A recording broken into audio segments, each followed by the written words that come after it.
monsieur. Dissonance cognitive. Depuis juin 99, Madame Picard et ses complices de la secte dite commission de parlementaires de lutte ou d'enquête contre les sectes La commission parlementaire est donc une osé secte, faire une chose ce que vous venez de dire. qui a été de citer le nom de ma société dans la liste des sectes, et ce, sans aucun fondement juridique ni factuel, quel qu'il soit. Et nous sommes des centaines, monsieur de Chavannes, dans ce cas. Est-ce que vous pouvez demander à votre ami qui applaudit à chaque fois que vous dites deux mots d'arrêter, parce que c'est très pénible, s'il Oui, vous plaît. oui, vous pouvez, je peux lui demander, bien sûr. S'il vous plaît, s'il vous plaît. Allez-y, madame, répondez. Alors. Je peux lui demander. Simplement, lui, il a le courage d'être seul par rapport à 200 personnes, comme moi, j'ai le courage d'être seul par rapport à 9 ici ce soir. C'est juste une proportion, c'est tout. Je voudrais dire, nous sommes des centaines, monsieur de Chavannes, à être vous vous mettez dans quel camp? Vous vous mettez dans un camp, quel est-il, que je comprenne? Je ne suis dans aucun camp. Ah bon, monsieur, alors ne dites pas que vous êtes face je suis simplement, oui, je suis face à une manipulation organisée savamment depuis un certain nombre d'années pour cacher des crimes politiques, mafieux, relevant des problématiques de financement politique, devant lesquels on organise l'épouvantail de la chasse aux sectes pour cacher des problématiques beaucoup plus graves. Qu'est-ce que vous avez à voir avec la chasse aux sectes? Qu'est-ce qu'avez-vous à voir avec la chasse? Il l'explique depuis tout à l'heure. J'essaie de vous expliquer du réel, très simple. Oui. Je dirige une société depuis 15 ans, honorablement connue sur la place de Paris dans le métier qui est le mien, de la formation en communication, en management, etc. Mon cas n'est qu'un exemple parmi de très nombreux exemples. Mais est-ce que vous admettez... Depuis 1996... Ne monopolisez pas la parole, s'il vous plaît. Est-ce que vous admettez que certaines sociétés, alors surtout pas la vôtre, hein, que certaines sociétés qui font votre travail puissent éventuellement avoir des démarches sectaires? Oui ou non? Depuis 1900... Oui ou non, monsieur? Je ne répondrai pas à cette question. Ah bon, vous répondez oui aucune question, j'arrête de vous en poser, pour je passe à simple d'autres raison, que veut dire une démarche sectaire? Je m'intéresse beaucoup, monsieur de Chavannes, depuis quelques mois, à la secte des journalistes cocaïnomanes. Vous connaissez? Non, oui, enfin, Bon, j'imagine. Alors, allez-y, vous allez dire que... Qu'est-ce que c'est qu'une démarche sectaire? Attends. Je ne suis pas journaliste, hein. En ce qui me concerne, je ne suis pas journaliste. Mais nous sommes bien d'accord, vous n'êtes pas journaliste, non. donc vous n'êtes pas concerné. Donc vous allez pouvoir étudier cela avec moi de près. Mais j'ai d'autres choses à foutre, monsieur. Bah écoutez, vous avez peut-être d'autres choses à foutre, mais peut-être que ça serait intéressant.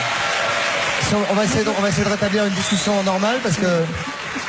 Pour un psychothérapeute, pardonnez-moi, monsieur Cotten, je vous trouve, mais vif, comme l'éclair, et très virulent. Mais monsieur, je suis foudrage. Ah oui, d'accord. Et aucun contrôle. Il y a au moins 3 individus ici présents contre lesquels je suis en procès devant différentes chambres. Vous êtes en procès avec eux? Oui, bien sûr. Bon, on va s'y mettre aussi, on lui en fait un. Entre autres avec madame Picard. Et je n'ai pas fini de faire des procès. Sur quels critères cette liste a-t-elle été dressée alors? Cette fameuse liste de 172 noms. Les dernières listes, monsieur de Chavannes, c'était des listes de juifs, c'était des listes d'homosexuels, etc., etc. Voilà où en est le pays aujourd'hui. À dresser des listes. Mais monsieur, la dernière fois qu'on a fait appel au complot français... Non, madame, je ne vous laisse pas. Ça n'est pas une bonne méthode, monsieur. Ça n'est pas... Vous me demandez ce que c'est qu'une méthode sectaire? C'est ça, une méthode sectaire. Ça m'est totalement égal. C'est ça, une méthode sectaire. Ça m'est totalement égal. La violence qui est faite, monsieur de Chavannes, à des centaines de personnes dans ce pays. Il y a des milliers d'autres. Qui a fait qu'un de mes confrères psychanalystes, à Auxerre, le docteur Julien, un homme honorable, s'est pendu au mois d'avril parce qu'il a subi pendant 2 ans les injures de sectarisme de son entourage, du maire du village, etc., etc. La violence qui est faite à 50 000 Chinois enfermés dans des camps de rééducation et de concentration au nom de la rééducation, parce que ces gens-là pratiquent la gymnastique chinoise appelée... Oh là là, vous passez d'un état à l'autre, vous me foutez la trouille. Vous passez d'un état à l'autre, je vous jure, vous me foutez la trouille. Monsieur. Je vais revenir à vous tout à l'heure, monsieur. Oui, mais je vous expliquerai comment on fait, si vous voulez. Combien de victimes des sectes? Vous donnez des chiffres, il y a combien de victimes de sectes, monsieur? Laissez-moi. Combien de victimes? Répondez à mes questions une fois. Il y a des combien de victimes de sectes? Combien? Répondez, monsieur. Les sectes en France. Combien de victimes de sectes pouvez-vous nous donner? En France, de victimes de la chasse aux sectes, plusieurs centaines. Non, de victimes de sectes. Plusieurs centaines. Bah écoutez, quand vous dites que vous n'êtes affilié à rien, permettez-moi de vous dire que je mets énormément en doute vos propos. Pardonnez-moi. Mais mettez en doute ce que vous voulez, nous n'avons pas terminé le débat. Très bien, mais moi j'entends, j'entends. on va écouter certains témoignages, si vous voulez bien, de personnes qui sont comme vous, directement impliquées et qui ont vécu dans leur chair de grandes douleurs. Donc combien de témoignages bidonnés, monsieur de Chavannes? Combien de témoignages bidonnés par des journalistes? Peut-être. Madame Picard, alors est-ce qu'on peut expliquer cette liste de 172 noms qui ont donc été donnés après un rapport de 1996 de Monsieur Vivien, qui est une liste... Monsieur Vivien l'Africain, financier occulte du Parti Socialiste. Madame Picard,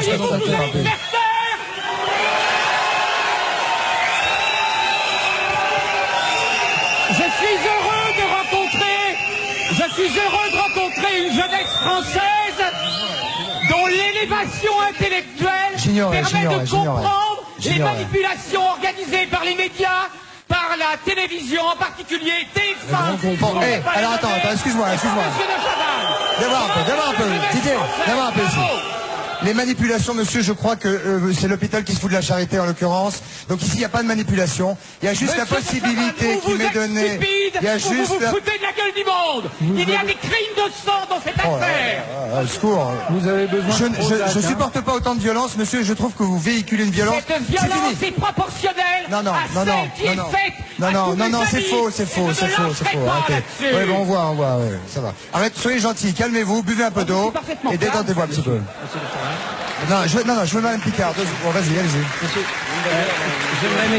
Monsieur Chavannes, j'aimerais m'exprimer sur le mot manipulation pour aider le public à comprendre.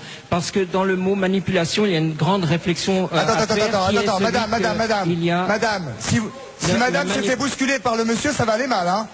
Ah bon, excusez-moi, attention. Il y a la manipulation qu'on appelle douce. C'est la manipulation, par exemple, pour... 2 secondes, je travaille, monsieur. Attends. Oui. Je ne sais pas qui vous êtes, monsieur à la veste verte, mais vous commencez à m'être légèrement pénible. Alors soyez gentil de la mettre en veilleuse 2 minutes. Merci. Alors...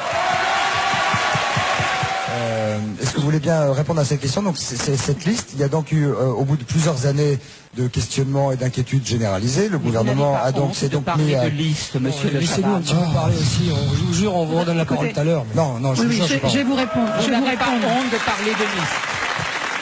Un rapport. Ne me faites pas dire ce que j'ai pas dit, monsieur. Je suis candide, j'ai envie d'apprendre des choses en plus, et là j'en apprends, donc je voudrais qu'il y ait... Parole collective. Qu'est-ce qu'on peut faire pour enrayer un petit peu ça? Alors, parce que manifestement, vous dites que depuis 96, c'est le...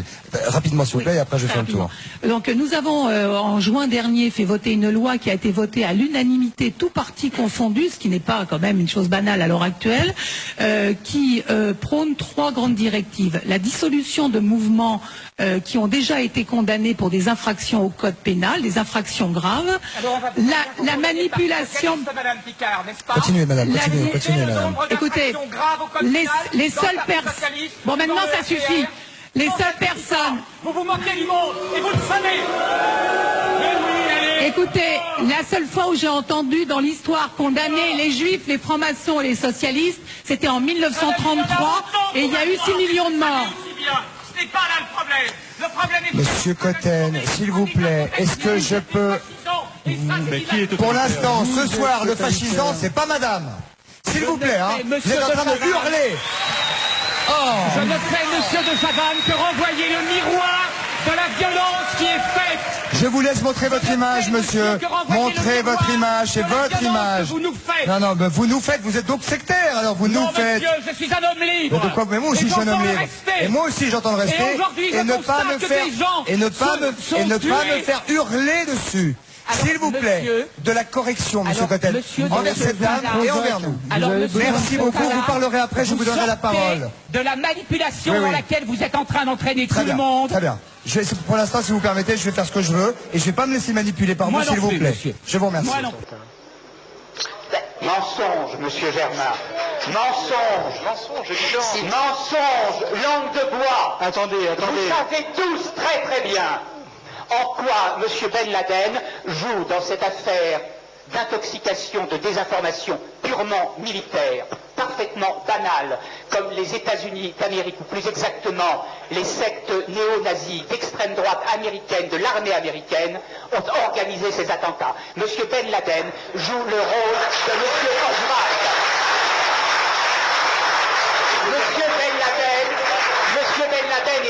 quelqu'un désigné d'avance, comme M. Oswald l'était au moment de la mort de M. Kennedy. Merci. Je ne sais pas qui vous êtes, monsieur, mais en tout cas, vous avez défendu votre point de vue. On va demander à Mme Bardès. Pas terminé. Attendez, monsieur. Laissez-moi terminer. Non, on a compris, monsieur. Non, monsieur, vous n'avez pas compris.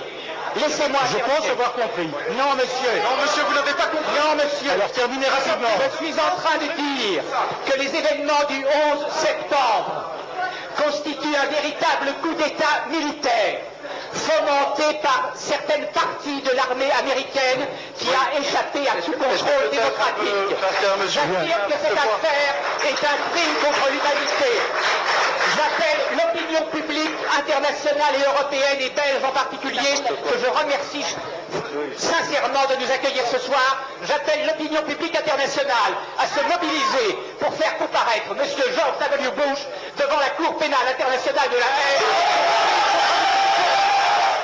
Monsieur Germain, merci. Merci pour le travail que vous faites et merci pour cette émission parce que je crois que beaucoup de choses ont été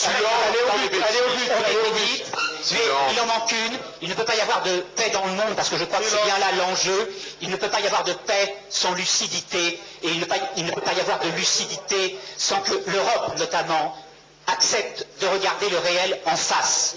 Et le réel, aujourd'hui, n'est pas ce que la propagande et la manipulation militaire américaine nous fait croire depuis bientôt un an.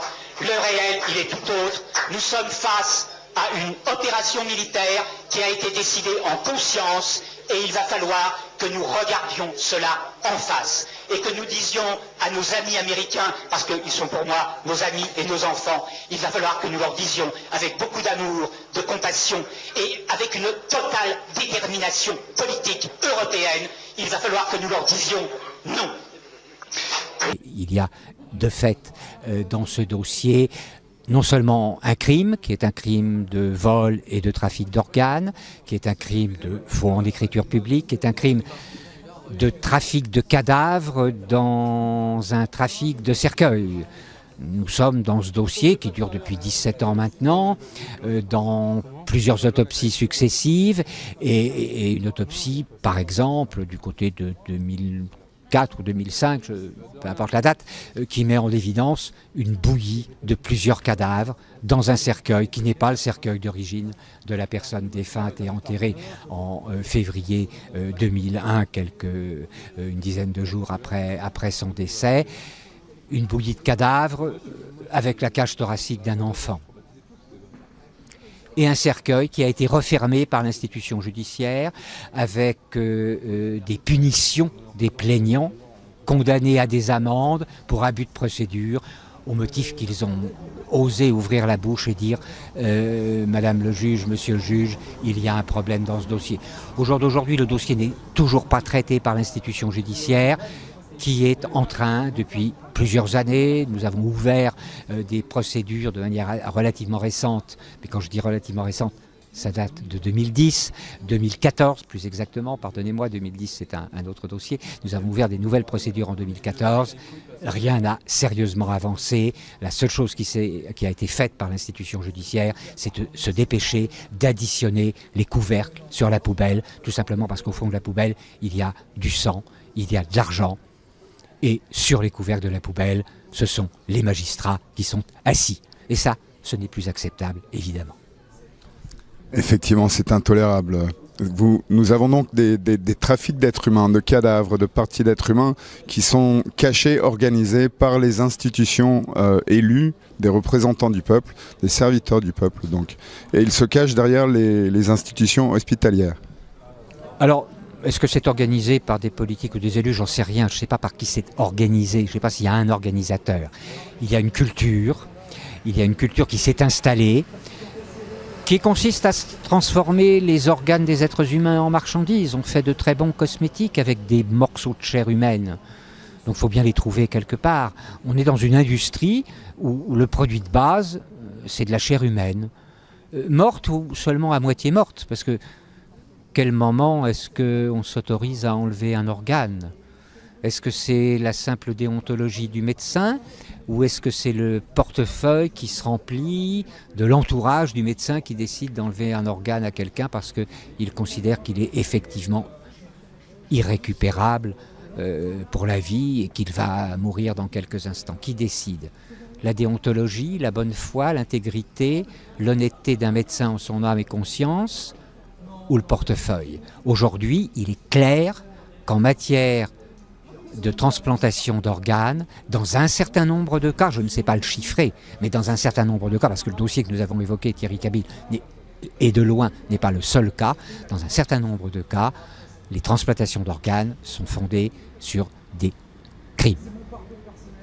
Tout simplement sur des crimes, parce qu'à un certain moment, il y a quelqu'un qui décide, on enlève à quelqu'un qui pourrait être parfaitement vivant 8 jours, 15 jours, 6 mois, 10 ans plus tard, s'il était correctement pris en charge, normalement, par l'institution hospitalière.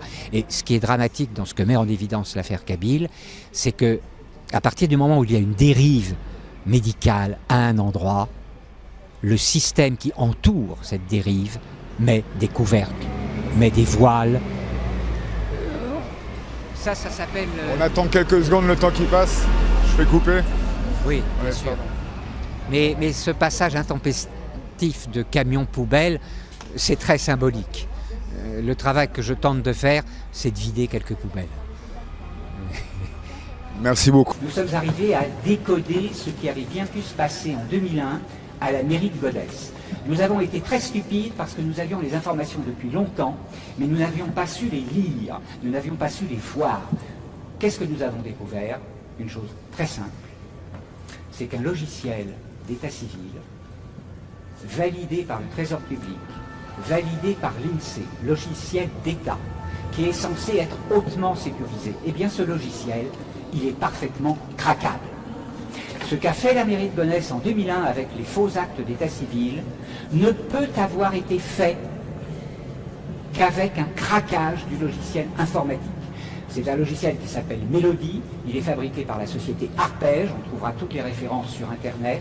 Ce logiciel, au dire de l'INSEE, réalise tous les ans la moitié des actes d'état civil français. L'autre moitié est gérée par d'autres plus petits logiciels moins coûteux pour les plus petites communes. Et qu'est-ce que nous avons découvert? La semaine dernière, il y a 15 jours maintenant, un de mes proches amis, qui est lui-même partie civile dans la citation contre le maire de Blazy, le maire de Gonesse, Blazy, cet ami va dans une mairie d'une petite ville de province française, très exactement dans les Alpes-Maritimes, pour demander un passeport. On lui dit oui monsieur, pas de problème, un passeport en urgence c'est difficile, surtout en ce moment, parce que voyez-vous, nous sommes obligés de faire contrôler les passeports avant qu'ils soient remis aux citoyens qui les ont demandés par un service de l'armée à Toulon. Ah oui, un service de l'armée? Au même moment, un autre officier d'état civil qui était présent dans le même bureau reçoit un appel téléphonique d'un citoyen et elle explique à nouveau à cette personne à l'autre bout du téléphone, oui, la délivrance des passeports en ce moment c'est un peu long parce que ça passe par Toulon. Alors, mon ami qui n'est pas né de la dernière pluie, que se passe-t-il madame? Je ne comprends pas, l'armée contrôle... Oui, vous comprenez, le logiciel de gestion des actes d'état civil est craqué. À Nice, c'est une catastrophe, dit cet officier d'état civil. On peut la retrouver, n'importe qui peut aller l'interviewer. Le nom de la ville, nous l'avons. C'est une autre petite ville après Nice. À Nice, c'est une catastrophe. Qu'est-ce que ça veut dire? Ça veut dire qu'en France, un certain nombre d'officiers d'état civil, fonctionnaires territoriaux, comme on les appelle, des collectivités locales, des mairies, en d'autres termes, sont capables de passer les barrières de sécurité d'un logiciel. Un de mes amis ingénieur informatique me dit « Oui, c'est de la rigolade, tu sais, bricoler dans un algorithme, n'importe quel ingénieur informatique sait faire, on sait tous faire ça, c'est facile. » Parce que les créateurs de logiciels laissent toutes les portes nécessaires pour éventuellement... Et donc, ça veut dire quoi? Ça veut dire qu'un certain nombre de fonctionnaires français, aujourd'hui, sortent de temps en temps de faux actes de décès. Nous avons un autre dossier à Bordeaux, où de faux actes de décès, associés aussi à des actes de naissance, ont permis des détournements d'héritage. À Nice, qu'est-ce qui se passe? eh bien, on sort de faux actes de naissance qui, eux, permettent d'avoir de vrais passeports. Waouh, 1500 €, 1700, peut-être beaucoup plus dans un certain nombre de cas. Ça fait beaucoup d'argent. À qui est-ce qu'on donne ces faux, vrais, faux passeports? Petit point de suspension.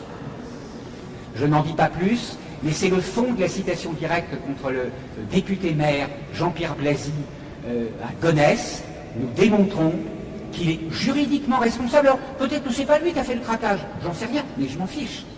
Il est juridiquement responsable en tant que maire de ce qui se passe dans la gestion de l'état civil. Pire, il faut savoir qu'un état civil, c'est contrôlé par le procureur de la République. Que fait le procureur de la République à Gonesse en matière de contrôle de l'état civil? Ça fait 15 ans que nous avons mis en évidence cette affaire de faux actes de décès. Nous venons de comprendre, au bout de 15 ans, comment ils avaient fait. Puis, il y a le troisième dossier que je porte, qui a complètement à voir avec les meurtres de l'ordre du Temple solaire en Suisse et en France, dans le Vercors, en 1994. Tous ces dossiers-là, nous les portons au pénal contre l'agent judiciaire de l'État, pour, en substance, corruption et foutage de gueule généralisé. Nous sommes dans une culture de loi de l'omerta qui repose sur le mensonge permanent. Je ne rencontre aucun magistrat, sauf en off, lorsqu'ils sont proches de nous et m'engueulent parce que je ne suis pas assez dur avec le reste de la magistrature. Je ne rencontre aucun magistrat, aucun fonctionnaire français qui fonctionne autrement que par le mensonge. Ouais. Ce que nous avons fait aujourd'hui, et ce qu'a fait Philippe, et je l'en remercie et le félicite chaleureusement, il a été inspiré d'un bout à l'autre de sa plaidoirie. Nous avons créé un schéma de rupture parce qu'il s'agissait de créer un choc psychologique, un choc énergétique. Vous ne nous intéressez pas, vous mentez, et aujourd'hui, publiquement, vous savez que nous savons, que vous savez, que nous savons que vous mentez. C'est ça. Voilà. Nous sommes dans le haut lieu de la pratique de la loi de l'omerta, de la loi du silence, et la loi du silence, c'est la loi de la mafia. Et ça, je le redis. Merci Philippe. En 2001, Madame Eliane Kabil, modeste antillaise de banlieue parisienne, se présente aux portes de l'hôpital de Gonesse où un médecin criminel l'a envoyée pour se soigner de douleurs aux jambes. Elle en ressortira peu après, les pieds devant.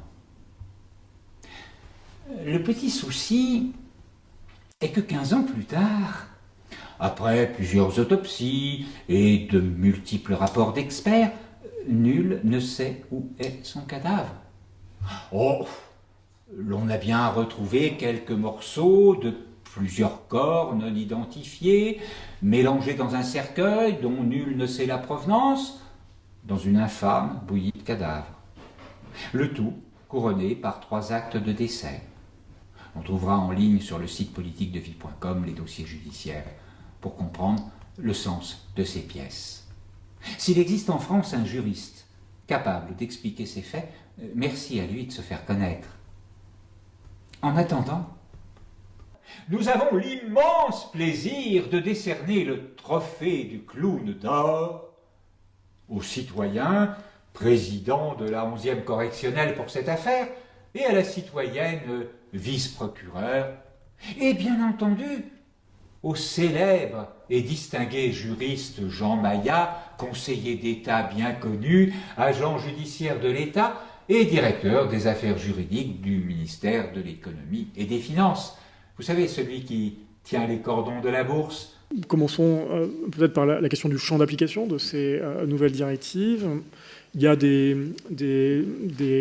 clarifications qui se sont opérées avec les directives nouvelles, notamment le fait que désormais il est très clair que les contrats d'emprunt sont exclus du champ de ces directives, mais aussi certains services juridiques.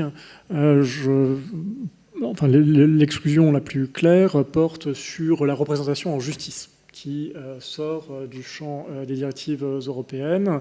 Le Conseil jurididique, lui, en principe, demeure régi par les règles européennes sur les marchés, sauf s'il se rattache précisément à des litiges portés devant les juridictions. En tout cas, il y a eu une appréciation faite par les institutions européennes que le service juridique devait sortir davantage des règles, des directives. J'y reviendrai au stade lorsque j'évoquerai la transposition, quant à savoir ce que le gouvernement pourra en faire. Il y a aussi eu un mouvement, j'y reviendrai, consistant pour les législateurs européens à faire entrer dans la directive dite secteur classique, donc il y a la directive de référence, davantage de secteurs d'activité. Et donc la directive secteurs spéciaux, elle, s'en est trouvée réduite. Et il demeure aussi dans la directive une exclusion à raison des droits exclusifs, donc qui font échapper à toute forme de mise en concurrence au sens des règles de marché. Donc rien de, à vrai dire, de très renversant, je crois, dans ces clarifications-là. Je crois que l'innovation principale des directives marché public, et peut-être celle qui d'ailleurs vous intéressera le plus, comme praticien de ces règles, c'est ce qui apparaît ensuite dans la diapositive, c'est la consécration de la possibilité pour les acheteurs de recourir à la négociation. Alors on voit par là, donc la procédure concurrentielle avec négociation, ce sont les termes de la directive, des nouvelles directives, devient la procédure de droit commun pour l'acheteur, qui donc, dans la généralité des cas, pourra négocier avec les entreprises certains aspects du marché. On voit d'ailleurs par là que ces nouvelles directives, donc qui sont inspirées, je le disais tout à l'heure, d'un souci de simplification, montrent aussi une sorte de surcroît de confiance des institutions européennes, de la Commission européenne, la première. C'est elle qui a préparé les projets de directive, une sorte de surcroît de confiance des institutions européennes envers les acheteurs. Je m'arrête un instant sur ce point pour souligner que la Commission européenne cherche bien sûr toujours l'intérêt général européen dans la fabrication des règles européennes, et elle est face à une diversité de situations à l'échelle de l'Union en termes d'organisation de l'achat, en termes de profil des acheteurs. Et en 2004, la France faisait partie des États qui recommandaient vivement de laisser plus de souplesse aux acheteurs à travers la négociation. Mais à l'époque, la Commission avait considéré qu'il n'y avait pas suffisamment de maturité à l'échelle de toute l'Union pour aller jusque-là, et pour dire les choses autrement, que le risque était trop grand à laisser les acheteurs avec ce type de souplesse. Les choses ont évolué, et donc désormais, une position française très, très constante a été entendue. Les acheteurs bénéficieront avec ces nouvelles directives de plus de facultés de négociation. Alors je passe peut-être sur d'autres aspects là, qui figurent dans cette diapositive. On le verra, les délais de procédure ont été un peu réduits pour la passation des marchés.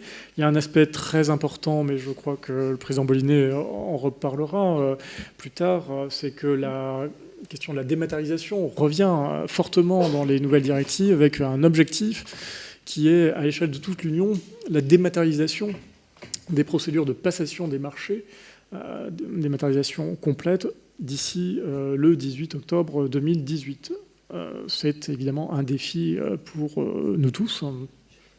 Je dis nous tous, à savoir les personnes qui sont régies par les directives marché, mais aussi les entreprises.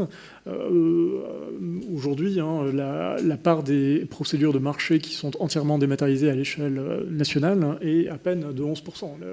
Les progrès sont très lents, d'une certaine manière, en ce domaine, et donc sans doute faudra-t-il prendre des dispositions nouvelles, des dispositions pratiques notamment, pour faire avancer cela.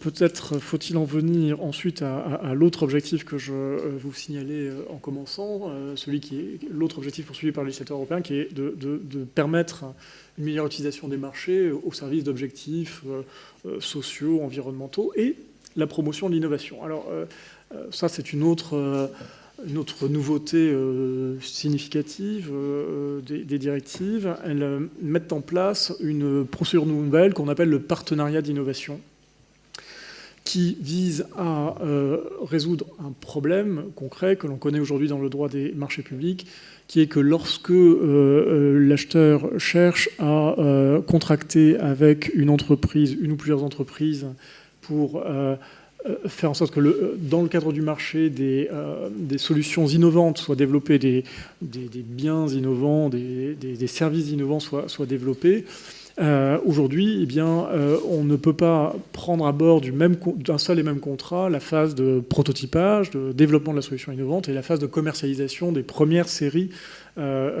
commercialisées. Il y a nécessairement un temps de remise en concurrence aujourd'hui, une fois que a été mise au point la solution innovante. Et évidemment, ceci est assez préjudiciable à l'entreprise qui manque de visibilité sur ce qui pourra suivre l'innovation. Et cette procédure donc, du partenariat d'innovation permet de couvrir d'un seul tenant, par la voie d'un seul et même contrat, la relation entre l'acheteur et une ou des entreprises, car le contrat peut comprendre plusieurs signataires, plusieurs contractants du côté des entreprises, pour aller, voyez, de la phase du prototypage, du développement de l'innovation jusqu'à la commercialisation des premières séries. Et j'y reviendrai, mais sachez-le, dès à présent, c'est une mesure qui a déjà été intégrée dans notre droit depuis le 1er octobre dernier. Et sur le prix des vaccins qui augmente, Pierre Kupferman nous a rejoint. Pierre, on revient donc sur cette renégociation en fait, du prix des futurs vaccins à ARN messager commandés par l'Union européenne. Oui, selon le Financial Times, les négociations en cours prévoient un relèvement du prix payé. Alors, plus 25% pour le Pfizer, plus 13% pour le Moderna. Évidemment, quand on entend ça, la première réaction qu'on peut avoir, mais est-ce qu'on n'est pas en train de se faire avoir ? Voilà, qu'est-ce qui se passe ? Est-ce que c'est un scandale ? Et alors, c'est pas le cas ? Mais écoutez, on n'a pas accès au contrat, donc on ne peut pas répondre de façon définitive à cette question. Et c'est sûr qu'il faudra que les parlementaires européens puissent avoir accès, vérifier tout ça à terme. C'est vraiment ça la démocratie. Mais ce qui est une évidence, c'est que le nouveau prix, il a été renégocié selon les critères habituels, qui sont la règle, et vous allez voir c'est quoi les critères habituels, les règles quand on négocie avec un industriel. Alors, première règle, c'est la qualité du produit, son efficacité. Là, l'Union européenne, elle négocie le prix des futures doses qui doivent être adaptées aux variants pour rester les plus protectrices possibles. Puis deuxièmement, vous avez le volume de la commande. C'est-à-dire que plus vous commandez de doses, moins ça coûte. Sauf que si vous voulez vos doses plus vite, là, ça coûte plus cher. Donc finalement, il y a un arbitrage à faire entre le volume et le nombre de... les garanties qu'on peut avoir. On imagine que là, il y a des garanties qui sont offertes, c'est-à-dire que l'Union européenne a, c'était pas le cas la dernière fois, obtenu des commandes fermes et des pénalités si jamais les promesses ne sont pas tenues. Parce que je vous rappelle que la première fois, lors des premières commandes, ce qui avait été reproché à l'Union européenne, c'est d'avoir voulu chercher à obtenir le prix le plus bas possible. Et du coup, on se souvient qu'on avait été livré après les Britanniques, après les Israéliens qui, eux, payaient leurs doses plus cher. On paye peut-être plus cher, Pierre, aussi parce qu'on commande plus largement du Pfizer et qu'il y a donc moins de concurrence ? Ça, on ne peut pas l'exclure. En même temps, ça s'appelle la prime au meilleur. C'est-à-dire que les vaccins à ARN messager, pour le moment, ils se sont révélés les plus efficaces. Donc oui, l'Union européenne a choisi de ne pas prendre de risques, d'être en mesure de fournir aux États membres suffisamment de nouvelles doses qui sont adaptées aux variants, parce qu'on se dirige vers une situation un peu comme avec la grippe où il va y avoir sans doute un nouveau vaccin à proposer chaque année. Ah ouais, du coup, ce vaccin va rapporter quand même des milliards à Pfizer. Oui, ça c'est indéniable, un peu comme l'iPhone rapporte des milliards à Apple. Et encore, le niveau de marge de Pfizer, c'est entre 25 et 30% avant impôt, c'est-à-dire quasiment 2 fois moins que l'iPhone pour Apple, et moins, c'est ça qui est important, moins aussi que le niveau habituel des marges qui sont celles que peuvent générer les médicaments qui se vendent en grande quantité. On appelle ça les blockbusters dans l'industrie pharmaceutique. Voilà, le niveau de marge habituel, c'est 40%. Ah oui. Par ailleurs, les bénéfices, ils sont partagés avec l'allemand BioNTech qui a mis au point ce vaccin. Et puis surtout, c'est ça qu'il faut peut-être rappeler, vacciner la population, ça revient beaucoup moins cher que la tester pour isoler les personnes contaminées. Pourquoi ? Parce que, regardez, en 2020, le remboursement des tests, il a coûté 2,7 milliards d'euros à la Sécu. Cette année, on ne sera pas loin des 5 milliards, ça veut dire 133 € par habitant de plus de 12 ans. 2,7 milliards et 5 milliards, ça fait un peu plus de 7,7 milliards d'euros rien que pour les tests. Et combien pour la vaccination? Alors, le comité d'alerte sur l'évolution des dépenses de l'assurance maladie estime le coût total à 4 milliards 600 millions si on vaccine 70% de la population, 4 milliards 800 millions si c'est 80%. Donc oui, quoi qu'il arrive, ça revient nettement moins cher que les tests qui, eux, en plus, ne permettent pas d'endiguer le virus. Et je vous rappelle qu'un patient en réanimation, c'est 3 000 € par jour. C'est bien de le rappeler, merci. Au célèbre et distingué juriste Jean Maillat, conseiller d'État bien connu, agent judiciaire de l'État et directeur des affaires juridiques du ministère de l'Économie et des Finances. Vous savez, celui qui tient les cordons de la bourse, actuellement entre les mains d'un certain Michel Sapin, pour une affaire de cadavres et de cercueils. C'est un nom tout à fait opportun, c'est parfait. Mais je me moque. Il y a plus de 2 siècles, nos élites politiques sont passées des sangs-bleus, comme on qualifiait autrefois les aristocrates, aux sans-culottes de la Révolution. Aujourd'hui, nous en sommes aux hauts fonctionnaires castrés qui jouent les clowns. Je n'ose les qualifier plus précisément. Chacun pourra le faire à sa manière, dans la continuité de mes propos précédents. Ils me font bien trop pitié.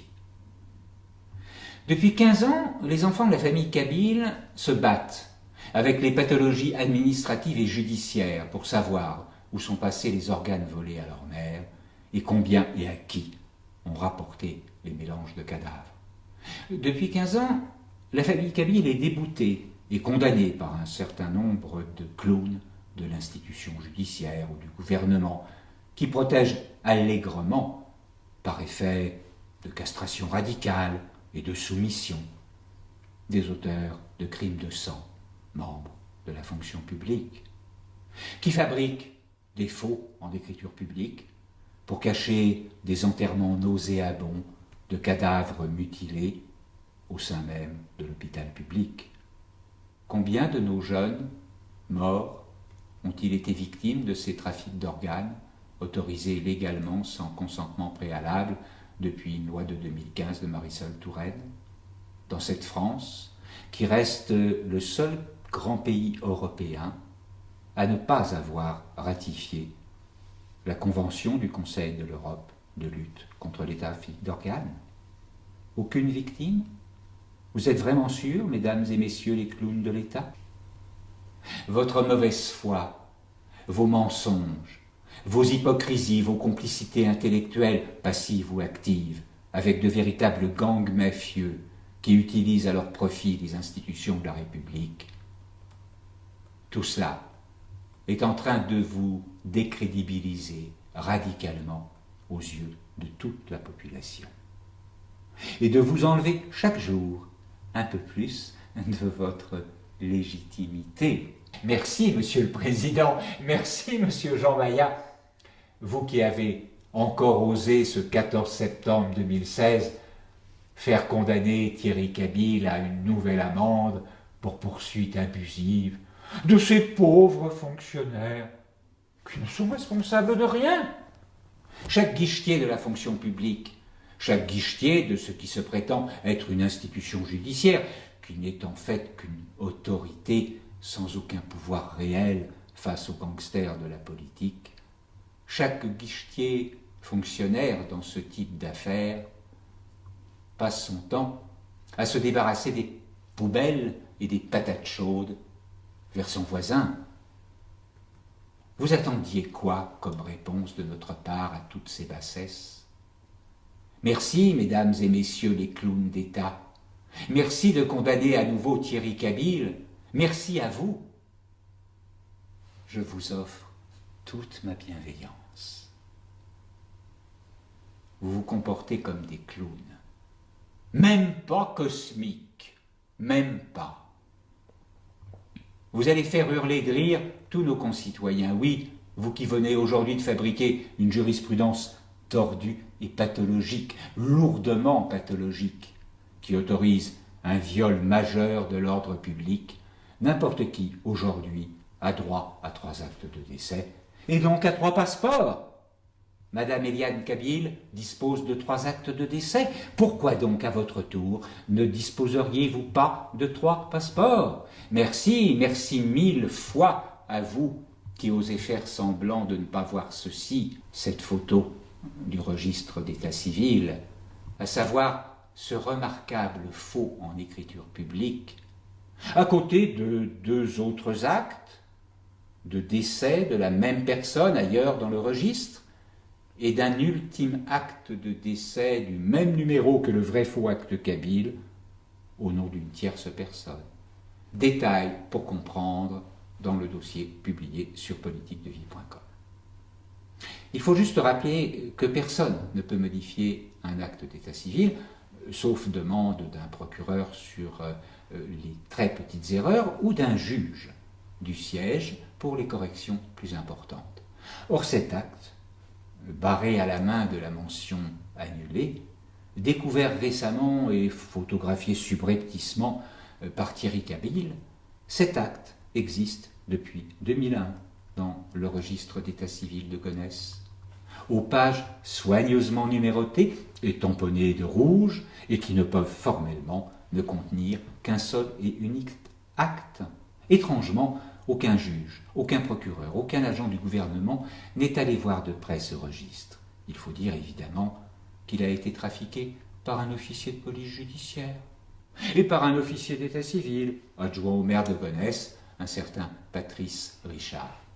Alors bon, évidemment, personne n'a jamais cherché à comprendre. Personne au sein des services de l'État n'a ouvert la moindre enquête sérieuse, et ce, malgré les multiples dénonciations et procédures engagées par la famille Kabyl auprès de multiples autorités. Personne n'a jamais rien fait depuis 15 ans.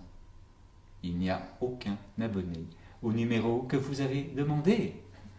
Pourtant, la famille Kabyl cherche toujours ce qui est vraiment advenu à Eliane Kabyl. Êtes-vous vraiment certain que ce genre de mésaventure hospitalière n'arrive qu'aux autres?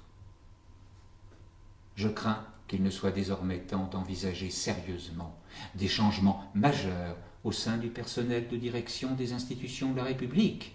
Je demande sincèrement pardon à tous ceux chez qui je contribue à provoquer des cauchemars. Peut-être devons-nous porter ce dossier Kabyl devant une cour d'assises en citation directe, devant un jury populaire, en y impliquant quelques-uns des magistrats qui étouffent soigneusement ce dossier depuis 15 ans, en compagnie de l'agent judiciaire de l'État Jean Maillard, de l'officier de police Humblot et de l'adjoint au maire de Gonesse en 2001, Patrice Richard? Ce serait légitime, non? D'autant que ce dossier Kabyl pourrait bien n'être qu'un apéritif de plusieurs camions de poubelles d'État pleines de sang et d'argent. Certains des destinataires privilégiés de cette vidéo savent exactement de quoi je parle. Et pardon de si mal jouer le clown, et trop bien le miroir des pathologies des élites de notre douce France.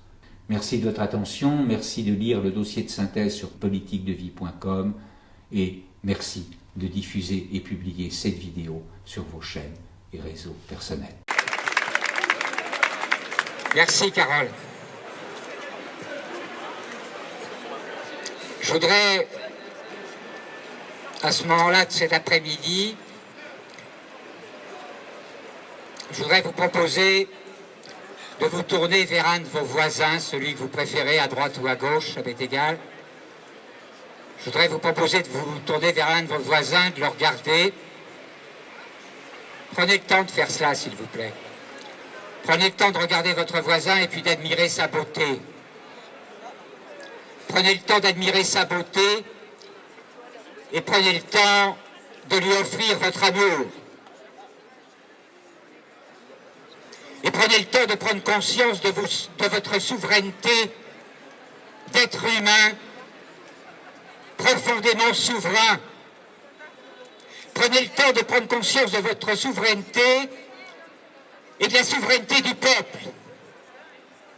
Je voudrais juste rappeler que les hauts fonctionnaires, les politiques, les magistrats, les gendarmes.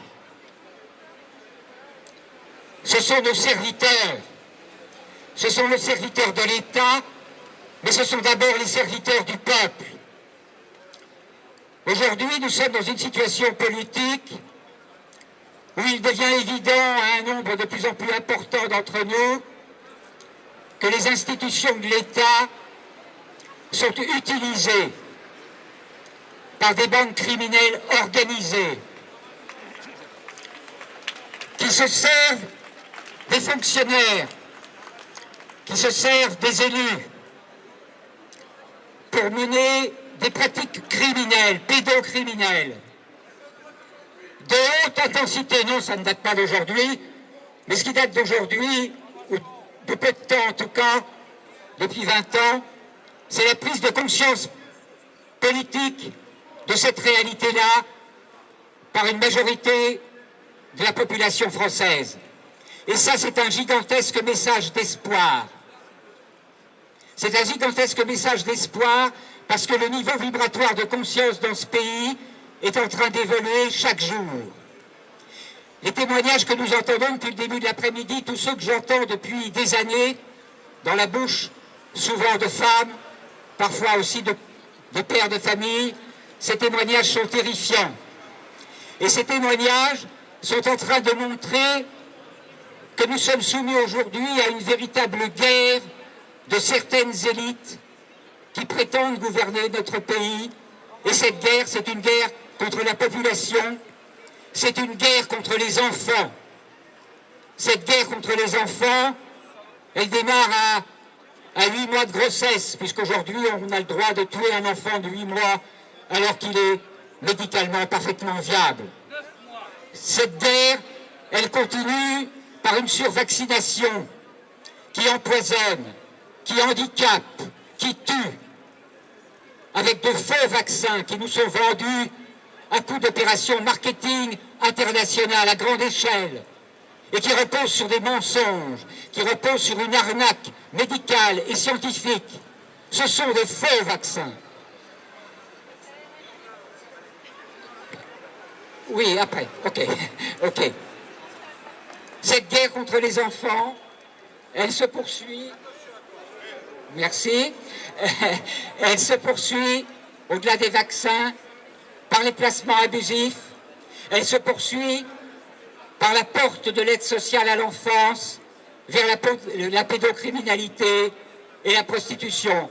Tout à l'heure, l'une d'entre nous me racontait ce qu'elle vient de découvrir du côté de la Bretagne, du côté de Saint-Brieuc, où il existe des associations qui récupèrent des enfants dans les foyers pour leur faire des séjours de rupture, s'ils appellent cela comme ça, des séjours de rupture au Maroc ou au Sénégal. Ces séjours de rupture, ce sont des séjours d'apprentissage de la prostitution pour des gamines de 13 ans ou de 14 ans. Je voudrais vous inviter, pour le quotidien, pour demain, pour après-demain, à vous mobiliser dans les départements pour créer de véritables groupes d'intervention contre les placements abusifs. Nous estimons raisonnablement aujourd'hui que 90 000 enfants ne devraient pas être placés dans ce pays. C'est énorme. 90 000. Avec tout l'argent qui va avec. La problématique de l'aide sociale à l'enfance aujourd'hui, c'est plusieurs siècles d'histoire derrière nous, d'une idéologie qui consiste à dire que les enfants appartiennent à l'État parce que demain nous aurons besoin d'eux comme chair à canon. Et cette idéologie, elle est toujours présente, au minimum dans l'inconscient de tous les intervenants sociaux, de tout le réseau de complicité médicale, sociale, départementale du côté des élus, qui permettent de placer et de placer et de placer toujours plus d'enfants, parce que tout simplement, cela permet de faire circuler de l'argent, et qu'une partie de cet argent, elle sert à entretenir des clientèles politiques locales. Autrement dit, une partie de cet argent sert à du financement politique occulte. Et ceci explique une grande partie de la schizophrénie de l'État. D'un côté, nous avons la Commission nationale consultative des droits de l'homme, nous avons l'Inspection générale des affaires sociales, nous avons d'autres institutions encore comme le Défenseur des droits qui dénoncent effectivement les placements abusifs, qui expliquent qu'effectivement la moitié d'entre eux devraient être traités autrement. Et puis lorsque nous nous adressons aux parlementaires, c'est le silence radio le plus total, c'est la loi de l'omerta, à part du côté de Jean Lassalle, mais qui au bout de 6 mois ou 1 an d'activité sur ce sujet-là a été suffisamment mis sous pression pour qu'il décide de se taire. Et c'est cette loi de l'omerta que nous devons casser. Et je suis un peu déçu aujourd'hui que nous soyons si peu nombreux. Nous étions beaucoup plus nombreux à la Bastille le 6 septembre, mais en même temps je me réjouis parce que c'est en province que d'autres manifestations ont été organisées et qu'elles vont faire connaître ce dossier ignoble qui est le dossier de la pédocriminalité. Pourquoi associer le dossier de la pédocriminalité au dossier des placements abusifs? C'est une question qui m'a été souvent posée. Eh bien tout simplement parce que les deux dossiers se croisent et se recroisent. L'aide sociale à l'enfance est une des portes d'entrée vers la pédocriminalité, vers les crimes faits aux enfants. Je vais inviter, j'ai une personne qui m'a demandé la parole, j'ai invité tout à l'heure Morad El Assad à nous parler du dossier de la pédocriminalité, mais je voudrais l'évoquer un tout petit peu avant lui, en vous posant simplement cette question: comment peut-on tenir des hommes politiques pour qu'ils puissent obéir à des groupes de prédateurs financiers internationaux divers et variés? Comment peut-on tenir des hommes politiques? Autrefois, on les tenait avec une maîtresse et un huissier à 6 heures du matin, mais aujourd'hui tout le monde s'en moque, bien sûr. On est passé ensuite à l'homosexualité, aujourd'hui tout le monde s'en moque. Que reste-t-il pour tenir les hommes politiques? Il reste la cocaïne et il reste les enfants. La cocaïne permet la désinhibition totale des comportements. Et un politique à qui l'on fournit de la cocaïne va être suffisamment désinhibé pour lorsqu'on lui amène un enfant de 12 ans ou de 15 ans et qu'on lui demande de le violer, alors il va le faire. Enfin, on n'aura même pas besoin de lui demander. Est-il imaginable, dans ce pays qui s'appelle la France, qu'un homme qui s'appelle Gérard Fauré, que j'ai rencontré encore il y a 48 heures, cet homme a été le fournisseur de cocaïne de toutes les élites pédocriminelles parisiennes. Cet homme a été le fournisseur en cocaïne de M. Jacques Chirac à son époque. Histoire que je connaissais depuis 25 ans déjà. Cet homme a été aussi le fournisseur d'un homme qui s'appelle Maître Dupond-Moretti, qui est à 500 mètres d'ici, derrière nous, qui est le ministre de la Justice. Et cet homme ne peut accuser personne. Cet homme ne pourra accuser personne de diffamation parce que ce dont je parle, c'est du réel. Une partie de nos élites prétendument politiques sont des cocaïnomades. Alors moi je m'en fous qu'on se pète la tête avec des psychotropes, c'est le choix de chacun, mais un produit qui désinhibe les comportements et les pulsions les plus violentes, un produit qui se mélange à la surcharge de testostérone d'un certain nombre de mâles dominants qui au nom du suffrage universel se battent entre eux pour savoir lequel va obtenir le plus de financement et finir par être élu. Nous sommes dans une gigantesque arnaque. Et c'est cette gigantesque arnaque dont je souhaite de tous mes voeux qu'elle prenne fin. Mon vœu le plus cher aujourd'hui, c'est de participer avec chacun d'entre vous à la signature de l'acte de décès de cette République qui est en train de mourir de cette belle mort. Nous devons accompagner la mort de la République française et nous devons accompagner la naissance de ce que j'ai choisi personnellement d'appeler la démocratie souveraine de France. Nous sommes le peuple souverain et c'est à nous de recréer une démocratie qui soit respectueuse de la vie et qui soit respectueuse de nos enfants. J'en ai terminé, je vous remercie de votre présence. Il est écrit que nous devons nous révolter face à tout péril menaçant la nation. Et la première révolte est de cesser d'obéir. Si nous refusons pacifiquement d'obéir à leurs ordres, ils perdront. Mais si nous consentons comme d'accepter de se faire vacciner sur n'importe quel prétexte, ils gagneront. Si les Français acceptent les bracelets de couleur, comme les tags sur les oreilles des animaux de ferme, ils acceptent de porter le chiffre de la bête, et la bataille est perdue pour eux, car un ouragan de colère et de fureur viendra d'en haut et les fera disparaître comme leur maître. C'est la lâcheté et le manque de curiosité des abrutis qui mènera notre nation à sa perte, pas les nazis, qui ne font qu'utiliser la faiblesse de ces gens-là. Ainsi, en déclarant l'état d'urgence sanitaire, El Maricrón monopolise le pouvoir et impose sa propre règle à la totalité du peuple français sans jamais lui demander son avis. Il détruit notre pays pour des intérêts économiques privés, ceux des laboratoires et de leurs actionnaires qui se rendent coupables des plus grands crimes commis contre l'humanité jusqu'alors, pour entretenir une logique de plan et maintenir l'humanité dans la terreur des virus. Mais depuis quand a-t-on peur des virus? Je vous le demande. Depuis quand? Le corps humain, l'être humain est constitué de 57% de micro-organismes, virus, bactéries, etc. Et nous devrions avoir peur d'une petite grippe fabriquée dans un laboratoire en Chine. Vous êtes des êtres humains. Vous êtes des êtres humains souverains. Tout le monde l'est. Eh bien, soyez-le, cessez d'obéir à des monstres. Sincèrement, combien de temps les Français et les autres nations vont encore accepter de suivre ces assassins de masse et se plier à leurs obligations criminelles? Nous sommes 99%, ils sont 1%, et ce sont eux qui nous exterminent. Il y a un véritable problème dans cette équation. Et nous vivons une époque formidable. Merci.